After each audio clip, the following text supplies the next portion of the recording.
The bitter winds of the Russian winter cut through the ragged uniforms of the German Sixth Army as they huddled among the shattered streets of Stalingrad.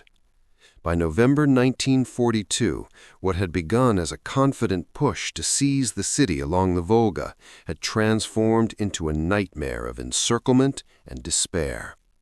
Field Marshal Paulus, once a symbol of disciplined military precision, found himself trapped in a ring of Soviet forces that tightened with every passing day.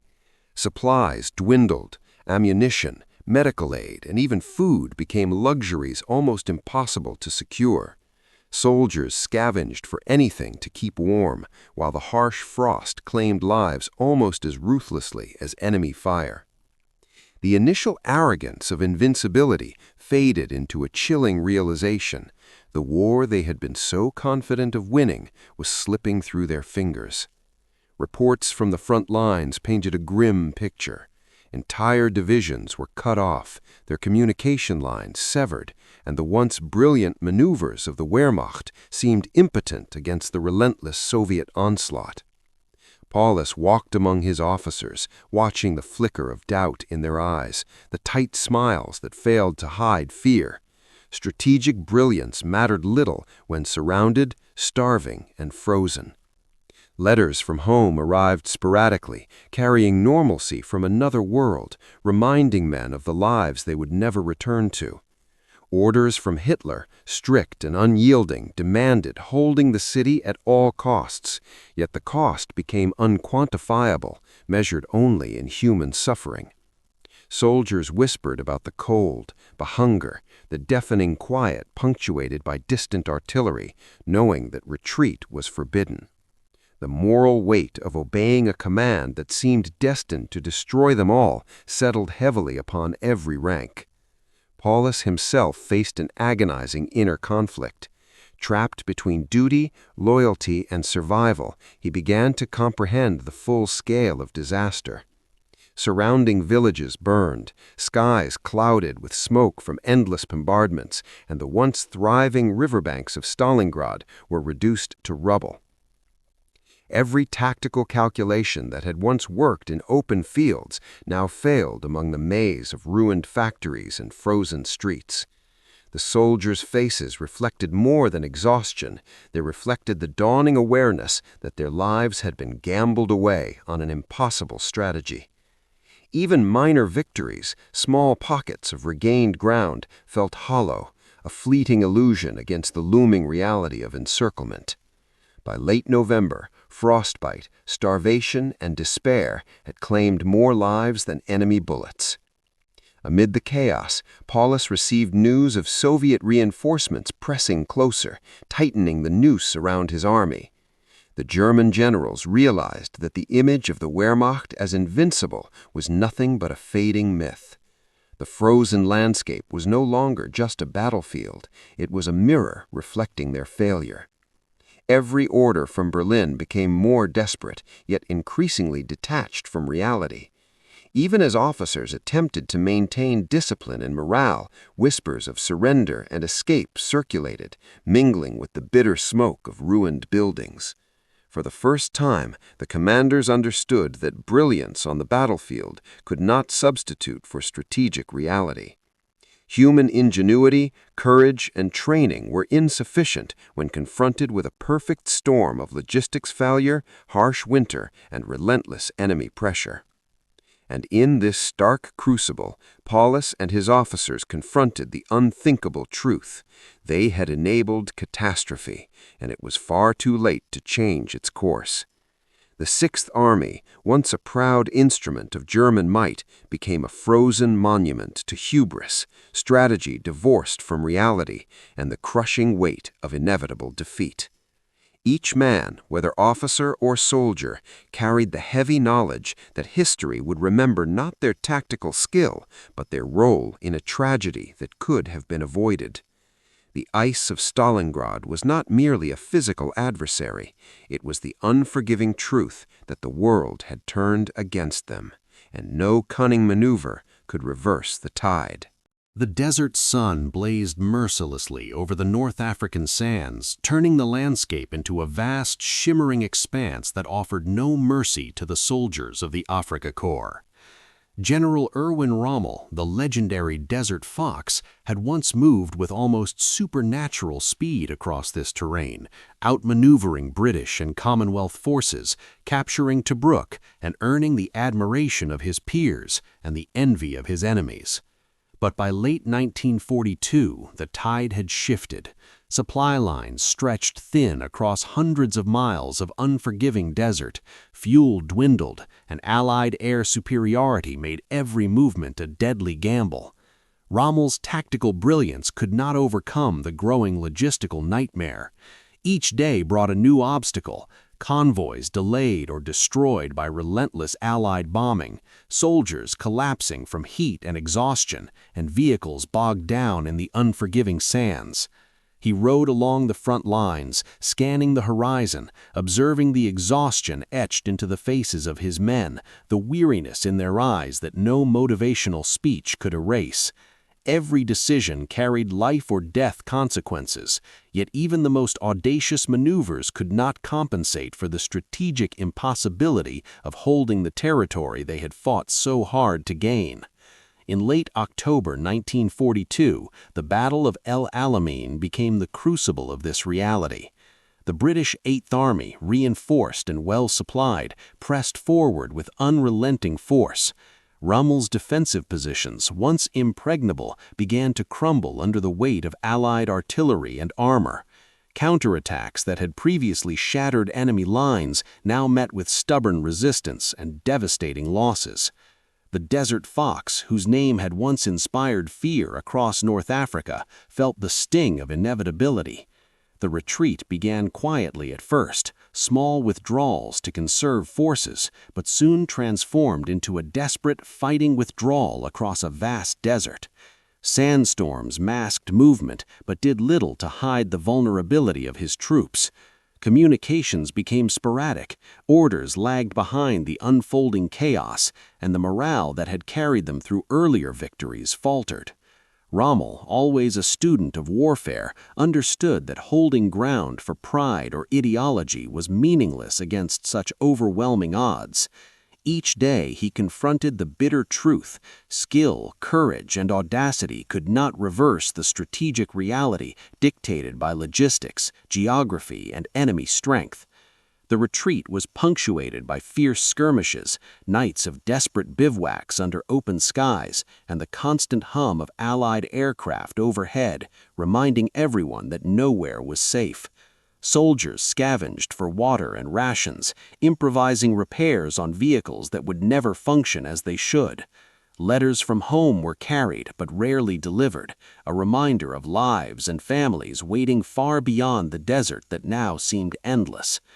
Rommel, despite his reputation for daring and adaptability, faced one of his most harrowing personal reckonings. He had built his legend on audacity and brilliance, yet now he grappled with the limits of even the greatest tactical mind when divorced from supply, reinforcements, and strategic feasibility. The retreat stretched hundreds of miles, each mile a testament to the exhaustion, sacrifice, and slow erosion of an army that had once been unstoppable. Allied forces pressed relentlessly, cutting off avenues of escape, and the desert became a crucible in which the arrogance of conquest met the harsh truth of overextension. Rommel's officers watched him closely, noting the rare moments of doubt, the careful weighing of risks that previously would have been dismissed with instinctive confidence. The realization settled in that victories in the past, brilliant as they had been, could not prevent the looming collapse. By early 1943, the once proud Afrika Korps had been reduced to fragments, each unit retreating under relentless pressure, their famed commander forced to make impossible choices between saving men or holding ground. The sands of North Africa bore silent witness to this painful truth. Even the Desert Fox, tactical genius that he was, could not bend reality to his will. The grandeur of previous triumphs faded, leaving only the stark recognition that war is not won by brilliance alone, but by resources, timing, and the immutable constraints of strategy. As Rommel ordered the final withdrawals toward Tunisia, his mind was heavy not with shame, but with sober acceptance. The world had shifted against him, and the desert that once showcased his genius now illuminated the limits of it. Each step backward was a bitter testament to a universal truth. Even the most gifted commanders, operating at the peak of human skill, are ultimately bound by the unforgiving realities of war. And in that vast, unending desert, Rommel and his men understood what no tactical maneuver could ever erase. Sometimes genius is powerless in the face of inevitability. The Atlantic stretched endlessly, dark and foreboding, a vast stage for a war fought beneath the waves. Karl Dönitz, commander of Germany's U-boat fleet, had once envisioned these submarines as the ultimate weapon, capable of strangling Britain by cutting off vital supply lines. In the early years of the war, the wolf packs had been terrifyingly effective. Convoys vanished into the night, merchant ships were sunk with ruthless efficiency, and Dönitz's strategy seemed unstoppable. He had crafted an underwater empire, a silent predator hunting the lifelines of the Allies, and for a moment it seemed as though his vision might tip the balance of the entire conflict. But by 1943, the tide had begun to turn, and the ocean that had been their ally became a domain of growing danger and diminishing opportunity. Allied innovations, long-range aircraft, improved radar, sonar detection, and convoys protected by well-coordinated escorts began to make the seas lethal for German submariners. Each patrol was a gamble with survival on the line, as depth charges and aerial attacks sank once proud U-boats before their crews could even signal success. Dönitz watched as his meticulously trained commanders reported failure after failure. Ships that had been easy prey in 1941 now escaped with barely a scratch. Losses mounted, morale wavered, and the carefully constructed wolfpack formations became increasingly risky. The very technology that had once made Germany feared across the Atlantic could not protect against the ingenuity and determination of the Allies.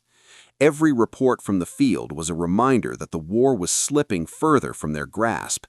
Submariners spoke of exhaustion, claustrophobia, and the constant tension of never knowing when the next attack would come. The confined steel hulls of U-boats became floating tombs for those caught by enemy sonar or surprise airstrikes. Dönitz himself, a man of sharp intellect and unyielding discipline, realized that his strategy, once brilliant, was increasingly irrelevant. Even the most daring maneuvers, calculated ambushes, and innovations in submarine design could not overcome the overwhelming power of Allied coordination and production. The Atlantic, which had been a battlefield favoring stealth and cunning, now turned against them, each wave a silent witness to the shrinking window of German advantage. In command rooms hundreds of miles away, officers plotted schedules, patrol routes, and targets, but every plan seemed doomed to frustration. The loss of experienced commanders and crews exacerbated the problem, and each sinking was not merely a tactical defeat, but a blow to the morale and operational capability of the fleet. Dönitz faced the painful realization that Germany's industrial and strategic limitations could no longer sustain the dream of controlling the Atlantic. He had invested his life in submarines, in tactics perfected through years of experience, and yet he confronted a harsh truth. Technology alone could not secure victory against a determined and resource-rich opponent. By mid-1943, U-boat losses reached catastrophic levels, with entire crews and vessels disappearing into the dark depths, leaving nothing behind. The tide of the Battle of the Atlantic had turned, and Dönitz had no choice but to acknowledge that his weapon of strategic terror was failing. Orders that once commanded awe now carried an undertone of desperation, a silent plea for results that were becoming increasingly impossible to achieve. Even as new U-boats rolled off assembly lines, the Allies' air and naval supremacy ensured that the ocean was no longer a place of dominance, but of vulnerability and constant threat.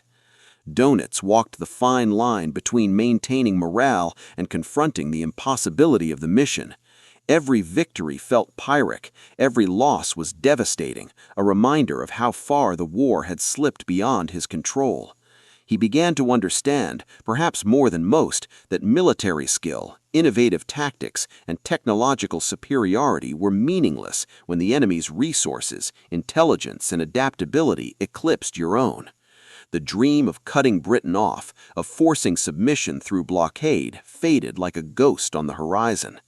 The men under his command, brave and disciplined, paid the ultimate price for a strategy that could no longer succeed. And in the quiet hours aboard his flagship, as reports of yet another lost U-boat reached him, Dönitz faced a sobering conclusion. The war was no longer winnable through brilliance alone. The ocean that had once been an ally now mirrored the grim reality of Germany's strategic collapse. The U-boat war, for all its daring and ingenuity, had failed. The Allies had adapted, outproduced, and outsmarted, and Germany's finest naval commanders could only witness the steady unraveling of their ambitions. The Atlantic, which had been a battlefield favoring stealth and cunning, now turned against them, each wave a silent witness to the shrinking window of German advantage. The Atlantic, once a proving ground for tactical genius, now reflected the ultimate lesson of war. Even the most sophisticated tools, guided by the sharpest minds, are powerless against the full weight of strategic reality. And as Dönitz plotted the next, increasingly futile deployments, he understood that brilliance, courage, and loyalty could not reverse the inevitable.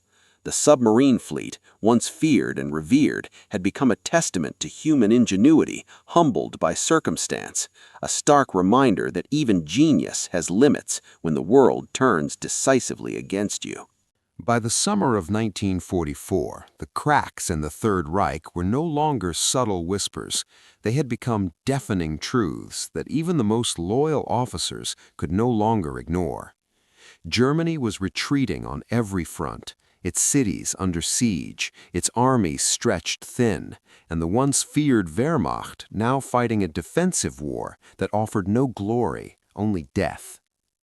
Among the generals and high-ranking officers, a dangerous awareness began to take root. The man they had sworn to serve was not a brilliant strategist, but a tyrant whose decisions were hastening the nation's destruction. Conversations, once cautious and coded, grew bolder in hushed corridors, in officers' mess halls, and in shadowed rooms of Berlin. The conspiracy against Hitler was no longer an abstract notion, it was becoming a plan. Colonel Claus von Stauffenberg, a decorated officer who had fought courageously on the Eastern Front, emerged as a central figure. He had witnessed firsthand the devastation of Hitler's stubbornness, the lives squandered, and the moral decay that accompanied blind obedience. The July 20 plot, a daring attempt to assassinate Hitler with a briefcase bomb during a military briefing, represented both desperation and clarity, a recognition that the war could not be won under the man at the helm. Planning the assassination required secrecy, precision, and the quiet complicity of trusted officers. Each participant faced a personal gamble with mortality. Failure meant not just execution, but the annihilation of their families and loved ones. The tension was palpable. Meetings were held in the dead of night, coded messages exchanged, and every word weighed for both loyalty and betrayal. Officers debated not just tactics, but morality. Could killing a leader, even one as destructive as Hitler, be justified in the service of Germany? The moral burden was immense. Many wrestled with their own vows of obedience, the principles of honor that had guided them for decades, and the stark reality that inaction would doom millions more. On July 20, 1944, the plan came to its fateful execution. Stauffenberg placed the bomb and left the room with a semblance of calm, but the explosion, though lethal, failed to kill Hitler. Chaos erupted as the conspirators scrambled to implement contingency plans, mobilizing units in Berlin to seize control, only to find the Gestapo and Loyalist forces moving faster than anticipated. The shock was immediate. Officers realized that the network they had painstakingly built was insufficient against the machinery of the Reich. Arrests, interrogations, and executions followed swiftly. Trusted colleagues vanished overnight, replaced by an atmosphere of fear that permeated every level of the military hierarchy. Yet even in failure, the conspirators had achieved something profound, a moment of clarity in which the German military elite confronted the reality of their complicity. They had enabled catastrophe by following orders without question, and now they faced the consequences of both action and inaction. The psychological weight of this realization was immense. Many officers, even those uninvolved in the plot, felt the moral stain of loyalty to a doomed cause. The war, which had once seemed like a canvas for tactical brilliance and military honor, was revealed as a theater of human suffering and ethical compromise. Decisions once considered bold and heroic now appeared as mere prolongations of inevitable destruction. From the towers of Berlin to the embattled fronts across Europe, generals and colonels alike wrestled with the bitter truth. The man they served had led them to catastrophe, and recognition had come too late to reverse the course. Each officer's reflection was personal and profound. Some pondered the lives lost under their command, others the cities leveled, the families shattered, and the nation they had pledged to defend now teetering on ruin. The July 20 plot, though it failed to kill Hitler, crystallized a moment of awakening. The conspirators had understood that tactical skill, courage, and strategic acumen were meaningless when divorced from moral and political reality.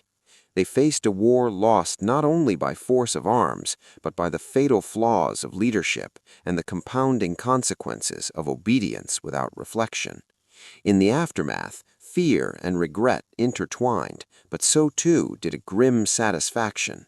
They had recognized the moral imperative to act, even if that action came too late to save themselves. The corridors of power, once seemingly unshakable, revealed themselves as fragile constructs propped up by ideology, fear, and blind loyalty. For the generals and officers of the conspiracy, the truth was unavoidable. They had glimpsed the full scale of catastrophe and bore witness to the human cost of serving a man who had turned genius into folly and obedience into tragedy. And in that moment, amid whispers of betrayal and the echoes of gunfire and executions, the German military elite confronted what all soldiers eventually must. Sometimes the greatest enemy is not the one across the battlefield, but the one within, commanding loyalty toward ruin. By early 1945, the war that had once seemed unstoppable for Germany was collapsing with relentless speed. From the crumbling cities of the Eastern Front to the devastated villages of Western Europe, the Wehrmacht faced a reality that no tactical brilliance or legendary maneuver could reverse. Generals who had once commanded respect and fear now watched helplessly as their armies fragmented under overwhelming Allied pressure. The Red Army advanced from the east with an inexorable force, while American, British, and French units pushed from the west, leaving no avenue of retreat or opportunity for counterattack. Supply lines, already stretched beyond endurance, disintegrated entirely, and soldiers who had survived years of brutal combat now faced the bitter torment of futility. Commanders walked through ruined towns, seeing firsthand the human toll of a war fought to serve ideology rather than strategy. Civilians starved in the streets, hospitals overflowed with the wounded, and refugees moved in endless streams carrying the evidence of a nation unraveling. Each day brought reports of units surrendering en masse, fortresses falling without significant resistance, and cities reduced to rubble by relentless bombing campaigns. The generals, once confident in the invincibility of their strategies, faced the crushing weight of reality. Germany had lost the war, and nothing they could do would change that. Some attempted to maintain order, issuing commands and trying to rally what remained of their troops, but the illusion of control was gone. Morale collapsed as soldiers recognized the futility of further resistance, and many deserted or surrendered to preserve their lives. Even the most disciplined units, trained to operate in the harshest conditions, could not resist the inevitability of defeat. The human cost was staggering. Officers reflected on the thousands of men under their command who had died for objectives that now seemed meaningless. Entire divisions had been sacrificed for ground that would be lost within days. Cities defended to the last man, only to fall under overwhelming fire, and the casualties mounted with every passing week. Yet, amidst the chaos, some found moments of clarity. They recognized that their professional skill, their courage, and their years of experience had been rendered irrelevant by the catastrophic decisions made in Berlin. Tactical genius mattered little when divorced from strategic reality and moral responsibility. The surrender of German forces was both a logistical and moral imperative, and yet it was experienced with deep personal anguish. Generals faced the judgment of history and their own conscience simultaneously. Some sought to negotiate surrender to save civilian lives, others to prevent further needless loss of soldiers, and all carried the bitter recognition that they had served a cause that had doomed millions. As Soviet troops approached Berlin and the Western Allies crossed the Rhine, the psychological burden of failure weighed heavily on those who had once epitomized military professionalism.